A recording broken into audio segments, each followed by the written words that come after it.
इंद्र की पुत्री का नाम है विद्युत ज्वाला और विद्युत ज्वाला इसकी बहन होती है। अगर बहन भाई को देखने के लिए, उसके स्वास्थ्य आदि को समझने के लिए अगर उसके पास पहुंचती है तो ईमानदारी से बताओ, बहन के चरणों में भाई का समर्पण होना चाहिए कि नहीं होना चाहिए? होना चाहिए कि नहीं होना चाहिए?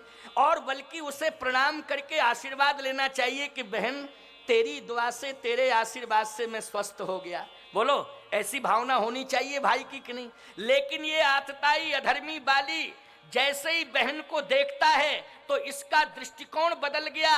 आक्रोशित होकर के इंद्र ने वज्र को छोड़ दिया, ये प्राण बचा करके फिर पंपासर आया।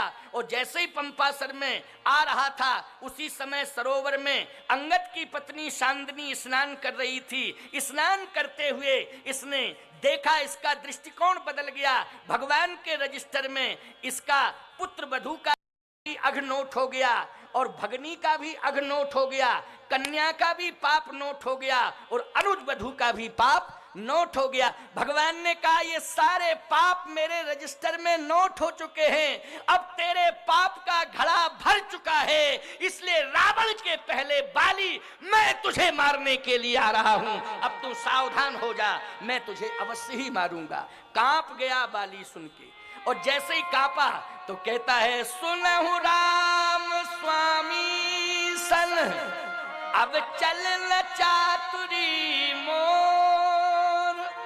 इसका मतलब है अपने पापों को छिपाना चतुरता है। बोलो, है कि नहीं? संसार के सामने व्यक्ति पापों को छिपाता है, ये उसकी चतुरता है प्यारे। लेकिन सावधानी से सुन लेना, तुम चार दीवारी के अंदर पाप कर रहे हो, तुम दुनिया की आंखों में धूल झोंक करके पाप कर रहे हो, तुम प्रभावशाली हो, तुम जुर्रत वाले हो, तुम बाहुबली हो, तुम्हारे पापों को कोई चैलेंज नहीं कर पा रहा है, तो तुम मनमुखीपन से अनाचार अत्याचार पाप कर रहे हो। और कहते हो अगर किसी में हिम्मत हो तो मुझसे कह के देखे अथवा कोई मेरे पाप देख के बतावे। सावधान, खबरदार।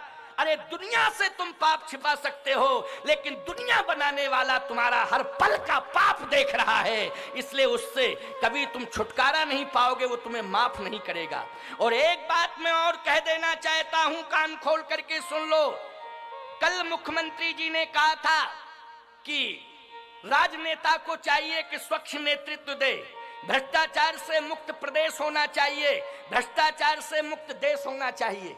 मैं भी इस बात की घोषणा करता हूं कि चाहे प्रदेश का संचालन हो और चाहे देश का संचालन हो, भ्रष्टाचार मुक्त होना चाहिए। लेकिन अगर कोई नेता जनता से छिपा के अथवा अपने प्रभाव में दबा के, पब्लिक की आंखों में धूल झोंक के यदि भ्रष्टाचार करता है तो मैं दावे के साथ आज चैलेंज करना चाहता हूं, मेरी बात मीडिया बता दे, अखबार प्रपत्रों के माध्यम से मेरी सूचना पहुंच जानी चाहिए, हर क्षेत्र में हर वर्ग में पहुंचना चाहिए।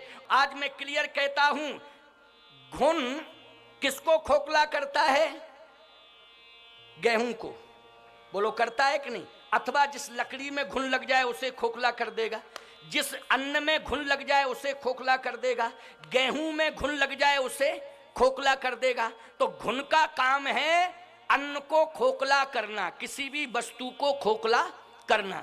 एक दिन की बात है कि गेहूं में घुन लगा था, गेहूं को खोखला कर रहा था, वही गेहूं चक्की पर पहुंच गया और जैसे ही चक्की चलाने वाला उस गेहूं को डालने लगा चक्की में तो घुन चिल्लाया, रुको रुको रुको रुको, पहले ये बताओ तुम घुन को पीसते हो कि गेहूं को?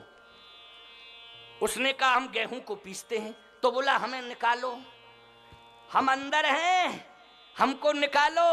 उसने पीसने वाले ने कहा नहीं नहीं नहीं, हम गेहूं को भी पीसेंगे और घुन को भी पीसेंगे। तो घुन ने कहा हमारी क्या गलती है जो हमें पीस रहे हो? पीसने वाले ने कहा घुन तेरी यही गलती है कि तूने गेहूं को खोखला करने का प्रयास किया है, तूने गेहूं को खोखला करने का प्रयास किया है, तेरी सबसे बड़ी गलती यही है, इसलिए मैं तुझे आज पीस रहा हूं। याद रखना, जो नेता भ्रष्टाचार के नाम पर देश को खोखला करने का प्रयास कर रहे हो वो भले ही यहां बच जाएं, लेकिन परमात्मा की चक्की में अवश्य पीसे जाएंगे, उन्हें कोई माई का लाल नहीं बचा सकता है। लाइक, सब्सक्राइब एंड शेयर कर दें।